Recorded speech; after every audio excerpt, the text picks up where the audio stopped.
Brett, so over the last 15 years or so, you've been working in or coaching others on digital project management. With a resume like that, we'd expect you'd have some sort of background in business or logistics, but you're actually an English graduate. So how did you go from English graduate to project management?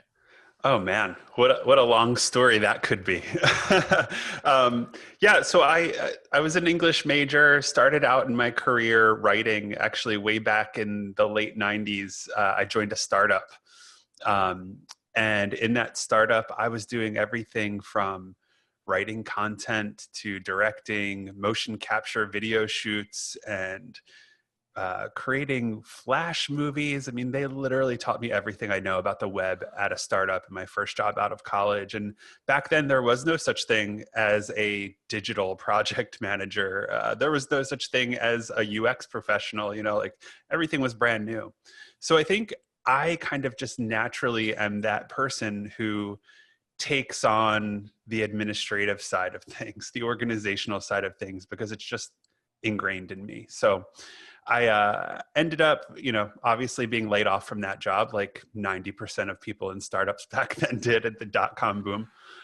Ended up in higher ed doing communications work. And then I got recruited into an agency where I really credit my career as a project manager to a recruiter who had a few conversations with me and was like, hey, I think you actually would be a really good PM here. And it was at Razorfish at the time. And that's kind of where it all started for me. I moved on from Razorfish into a role at a company called Happy Cog, another digital kind of boutique digital agency. And that's where I really got to kind of like spread my wings and kind of carve out a space within the project management world, start a bit of a community and a conference and writing and all of this stuff. So I kind of grew into it. So I guess the short story or short version of that answer. Yeah, so I mean, it sounds like that you were doing a lot of the writing and then kind of found yourself, had this acumen and kind of propensity for processes, and probably the individuals that you work with noticed that, or particularly the recruiter. I'm just curious, and I didn't even have this question prepped or anything, but did they do like a personality assessment? Did you do like a disc or something? And No, believe it or not, no. hmm, It was all through conversation. I think too, I should mention that I was in a role where I was an account manager gotcha. at an agency that wasn't really doing as much digital work. But I think that it was pretty obvious that I was having to do the role of account and project management then. It's just that it was more specialized in a larger agency. Hmm.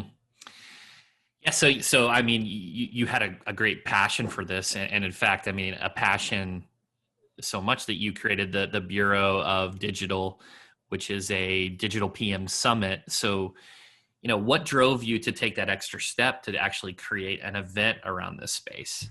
Yeah, so at that point in time, the company that I worked for, Happy Cog, small agency, like I said, we started to kind of dip our toe in events, and we started doing small kind of roundtable events for owners of agencies, which like yourself, those still happen today.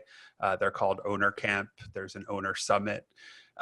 So I was involved with that early on. I don't want to take the credit for starting the Bureau because it was a full team of people who did that. But I did start the Digital PM Summit. And that was because I started to do public speaking around project management because I was going to amazing online, not online events, but events in person where I was getting to learn about everything from UX to development and even SEO, right? And there was never content specifically for me, which was fine because as a project manager, you kind of should learn, or even just as a professional, like it's good to kind of open your horizons, right? But then I started to see like, hey, there's an opening here. If I could find an opening, right? Like I could create this content that people might actually find valuable. Because I do believe that the PM content is really relevant to anybody. And no Absolutely. matter what industry you're in, no matter kind of what field you work in, project management's a part of what we do. Well, let me So jump yeah, right in there, Brett. So yeah, so before we lose our personal injury attorneys, most of our audience is personal injury attorneys. So, and you mentioned, we're all project managers. Let's take us there. Like, why is everyone to some degree a project manager? Yeah, so I always take it back to the most kind of like personal, basic things we do as humans, right? So think about your day to day. You're planning out your day. You probably have a to-do list. Those are things that project managers are kind of experts in.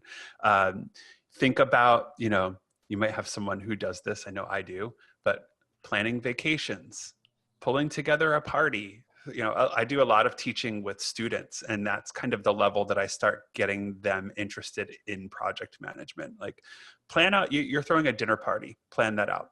For personal injury attorneys, I mean, it could be everything from, hey, I'm trying to figure out how I'm going to handle all of these cases in my week to week. It could be planning out the process that will get you through from the beginning to the end of a case. There are lots of ideas there. I actually have an email in my inbox from an attorney asking me how she can organize her projects in a Gantt chart, which is really interesting to me because it's not a topic that I have really thought about in the past. But if anybody out there is doing that, I would love to hear from you.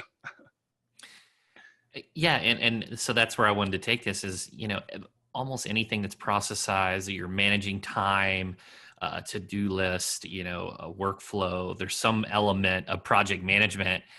And so you've had kind of this trajectory where you have the Digital PM Summit, you found this passion, and now you're the director of education at TeamGantt. So what does that role involve? So that role is really kind of me just really connecting with the project management and leadership communities, talking, writing, speaking about project management, leadership, productivity, kind of all of the themes that we've talked about so far today. But yeah, I'm teaching weekly classes online, putting out a podcast, putting out YouTube videos. So I'm really a content creator at this point, which is nice because it's kind of taken me back to where I started in my career and kind of mixing what I kind of fell into. Yeah, that's incredible. And just so I'm transparent with our audience, I'm not sure exactly how I found you. I think it was maybe one of your podcast episodes, or I started diving into the blogs. And I was like, geez, I have to talk to this individual. He just really understands project management, and then we work together. And now you're coaching our director of operations. And it's just been really incredible to see that transition in terms of managing scope, on time, on budget, and how it's impacted our business. And so I want to just first of all thank you for that. Thank you. It's a good time working with Sonia for sure. Absolutely. So, many of the personal injury attorneys, especially the larger personal injury attorneys, they have someone typically in-house that fills this type of digital project management, or just, maybe referred to as a COO or a director of operations, or Sure. I've seen titles for IT. What might be some of those key duties that a digital project manager could perform, some of the key elements of their role? Yeah, I mean, I think that the first thing is it's operational, right? It might not necessarily be a project manager specifically. In fact, I'm kind of starting to see a trend of project manager, the title not being used, because I think it doesn't get as much respect as it could. But I think in a law firm, I could see that person kind of being the operational force, the person who is, you know, working with the heads of business around, whether there's business development, what the intake process is, how you're handling things day to day, week over week, how things are spread out across the people in the organization to make sure that people are not underworked, underutilized. Everything from making sure that processes, whether that be small processes around the way that you're collecting payments, to the way that you're handling transcription, like anything, right? Like everything has a process, and having someone on staff to constantly think about how to make that process better, how to make people more efficient and more productive, and at the end of the day, more profitable, is kind of where project management comes in. So it doesn't have to be a PM specifically. It's a mindset more than anything.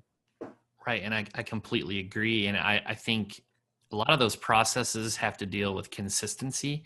And it reminds me of this story, and I can't remember where I heard this exactly, but the story kind of went like this.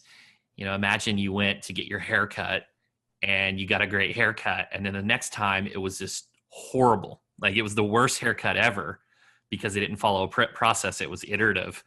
You probably would never, that individual that had, went to the same barbershop would probably never go back again and had a terrible experience. And I think that's a lot where processes come into play. Absolutely. I would think that for lawyers, your clients certainly can tell if you're organized or not. And if you've got someone handling those details, chances are you're really organized as an organization. Personally, it's a different story, right? Like we talk about personal productivity and how you handle things, and that's on you. But organizationally, you should have those things pretty buttoned up so that there is a good experience, not only internally, but externally. Absolutely. Turning them into an evangelist. There was recently, you mentioned in a podcast a few years back that there was a tendency for project managers to feel pushed to the side because some people don't care much about the details that the project managers care about. Do you feel like there's an attitude towards project managers that their work, has changed over the years? I do. I think I'm kind of on the bandwagon at this point to make project management a more strategic role. I think back when I said that people were pushed to the side, and I would say, like, I don't think that's changed so much. I think a lot of it has to do with education and people actually understanding the value of the role of a project manager, and an organization from the top down recognizing that as well. I think if you don't have that, then nobody's going to really be worried about process or things that are important to make your business streamlined and profitable. But I do think that some folks in the industry are doing their job in terms of moving out of this role where project management is almost like a box checker. The person who says, do this, do that, it's all very directed, to a more collaborative, strategic role where you're focused on communications, you're focused on figuring out what the challenges or roadblocks might be and working with a team collaboratively to sort out the best path forward and then managing that path. So I'm hoping that's where things are trending. Yeah, and I know for myself, like I'm a DI on the DISC personality assessment. I'm, the big visionary, and I just like to move quick and light things on fire. And I love our project managers because they make things clean and consistent and can fulfill upon that vision. One of a book I recently read, it was Mike Morse's book Fireproof, where he has this, he's the visionary, he's the big picture. Then John is his integrator, his guy that processes things, utilizes data. I think nowadays, especially if you want to grow a larger law firm, it's just essential to have those types of components in your business. Yeah, I would think absolutely. In any business, I mean, you need to create some level, like you said before, of consistency within your business, not just with the experience that people are having internally, but with your clients as well. And if you don't have someone there focusing on that, keeping an eye on those things kind of at a higher level even, you're never going to have that. And then your growth is going to be very inconsistent, right? Yeah, absolutely. Absolutely. It's just it's going to be a lot of stress too. Mm-hmm. Where everything's a blank canvas and you're having to recreate over and over. It's a big strain. And so you've had a ton of experience in this facet, this area, and so much, in fact, that you wrote a book. So who is the book for? Is it just for the digital project managers, or is it, again, is it for anyone that's managing a project? Yeah. So The book is called Project Management for Humans Helping People Get Things Done. And it was intended to be for anyone. The idea or the concept behind the book is that every chapter is on a topic that I think is important or relevant to project management, but it starts out with a very personal story.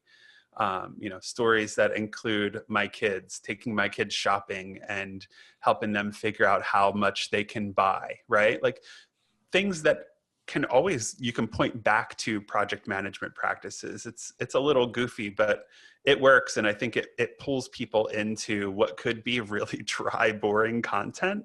And it personalizes and humanizes it. The feedback I've gotten on the book has been really good in that it's helped people get into the concepts of project management without feeling like they're jumping into something that is so foreign to what they would ever do. And it's helping them in their daily lives and their work. That's incredible how you can relate it to just managing the home life, managing the kids, and I can see Yeah, those I kids mean, tugging on the pant leg, wanting that toy or something that's out of scope, right. out of budget. Yeah, Yeah. No, that's awesome. I think that humanizes it, and it's not as, I think people connect with narratives and stories a lot better than just, hey, here's the educational manner. absolutely. I mean, the thing about project management is that it is very formal, right? I mean, there is a certification and there's lots of overhead that comes along with it. And my belief is you don't need all of that stuff, especially if you're just in business and you want to figure out how to be better, right? Like how to run your business better, how to run your projects better, how to communicate better. All of those things are project management based. And just understanding a few of the concepts in a simple kind of human way can help you overall to kind of level up your own practices, whether they be project management or not. It's going to help you be just better at your work. I couldn't agree more. And I'm gonna throw kind of a curveball at you because I didn't let you prep on this one. But let's say every law firm that wants to pursue a strong digital strategy, whether it's SEO, pay per click, whatever it is, social, they have to have a strong content strategy. So, what are some of the tactics or things that you could do to manage a content project that you wanted to scale? Wow, that is a curveball, Chris. Okay. So, content strategy. Wait, repeat the question again. What are Yeah, the so every law firm needs to have a content strategy, an ongoing content strategy. What might be some things that you would put into place to scale a content strategy? And you can take it a different direction if you want. No, That's no, kind of this is true cool. curveball. I just forgot the question for a second. Okay, so I think the best things that you can do in that case are first research, right? Understanding who your audience is, what the messaging is that you're putting out there, and essentially what's going to land, right? Like understanding your audience is everything. That's going to help you to set goals. I think having goals for every initiative or project is really important because once you get into that thing, about 75 new ideas pop up and probably 90% of them don't stick to the goal, right? So having that goal will help you to stay on track. Then I think it's a matter of implementing, right? With content strategy, writing, implementing, figuring out what's going to work best for your audience, keeping an eye on that, analyzing it, and iterating, continuing to get better. But again, always being able to point back to a goal to tell you if you're on target or not. Yeah, and I love that, and that fits a lot in with the EOS, those traction type of methodology, those leading indicators to see if your year to date targets and your year to date actual, if you're a percentage ahead or behind, and then if you're going to hit your goal. Yeah. Yeah. I think there's no way to really tell that your work is good unless you can track its performance. And these days, that's pretty easy to do, especially in the type of work that we do. Absolutely. Absolutely. So let's shift over to personal. So, a couple years back, you had your Sprints and Milestones podcast, and you've been creating Coffee with Brett videos with TeamGantt on YouTube. Will we be seeing more content like that from you in the future? Yeah, so I am continuing the Coffee with Brett series. I only have 6 episodes out. I'm trying to release one a week. So that's been a fun new challenge. Just again, teaching project management concepts with a little bit of personality, trying to have some fun with it. I am continuing to record a podcast called Time Limit that comes out every 2 weeks. And then like I said, I do weekly classes and writing content here and there. So this is my life. I am writing this stuff. I'm having conversations with people, and I'm having a lot of fun with it. I have to say, it's been really cool to be able to put stuff out and connect with people from all over the world about it. It's kind of amazing to me. Yeah, that's incredible. And so you're producing a ton of content. I am. So, you got a lot of projects going on. You mentioned your family. So what is it that you do to relax, to just chill out when you have all this, when you've got the chaos taken care of? Yeah, so lots of stuff.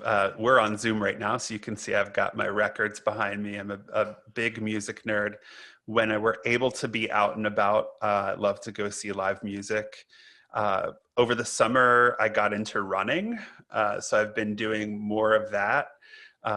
Also, I'm on Peloton, so I'm spending a lot of my time working out, which has been a positive thing for me. But yeah, aside that, believe it or not, I do some writing on the side. Um, Always doing work. I mean, that's the thing. It's Yeah. like you have to peel yourself away from work, but then when work becomes fun, it's like, hey, this is actually a really good place to be in. I feel like I'm there now. That's awesome. And I'm not sure how old your kids are. And so how do you incorporate some of those project management skills into your home life? Do you find yourself saying, oh, this is really similar to what I just talked about?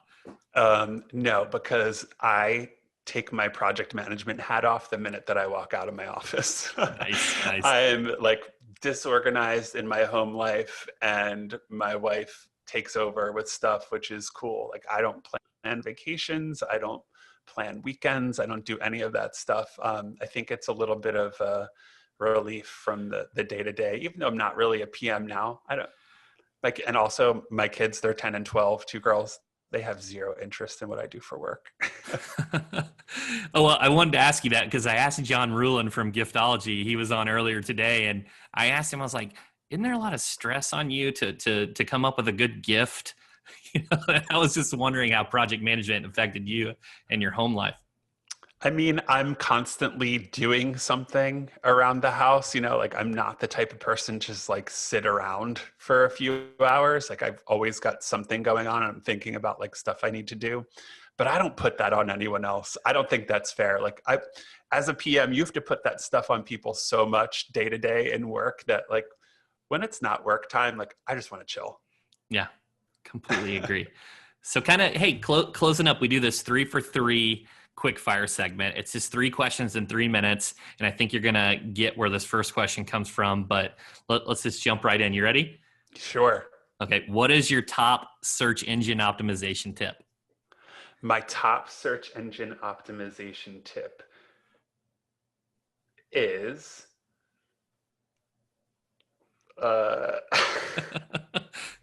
know your content.